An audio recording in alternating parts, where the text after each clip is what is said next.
আমরা বাংলাদেশে একটা ট্র্যাডিশনাল বিষয় দেখেছি যে 1 টাকায় মহারণা, 1 টাকা আদায় করে মহারণা আদায় করে, এটাও বাংলাদেশে হয়েছে।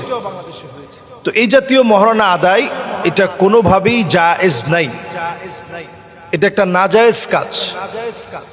একবারে মহারণা নাই না দিয়ে আপনি বিয়ে করছেন সেটা হইতে পারে, কিন্তু কোন ট্র্যাডিশনকে ফলো করে 1 টাকা দিয়ে আপনি মহারণা দিয়ে বিয়ে করবেন এটা সম্পূর্ণরূপে নাজায়েজ কাজ। মহারণাকে আল্লাহ তাআলা ফরজ করেছেন সাদাকাতিহিন্না নিহলা, আনন্দ চিত্তে মহারণা দিবে। এই মহারণার পরিমাণ কি এটা আমরা অনেকেই জানি না।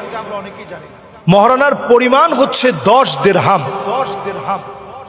সেই 10 দিরহামে বর্তমানে 1 দিরহামের ওজন হলো 3 গ্রামের উপরে, 3.618 গ্রাম। 1 দিরহাম সমান সমান। তাহলে আমাদের দেশের মাপ অনুযায়ী 10 দিরহাম মানে হচ্ছে 2 ভরি 7.5 মাসা বা 30.618 গ্রাম রূপা। এটা হচ্ছে মহারণার সর্বনিম্ন পরিমাণ আপনাদেরকে বললাম। এবার আসেন আমরা এই ফতোয়া অনুযায়ী সর্বনিম্ন একজনকে 30.618 গ্রাম রূপা এই পরিমাণের কিছু একটা দিয়ে আমরা বিয়ে করব।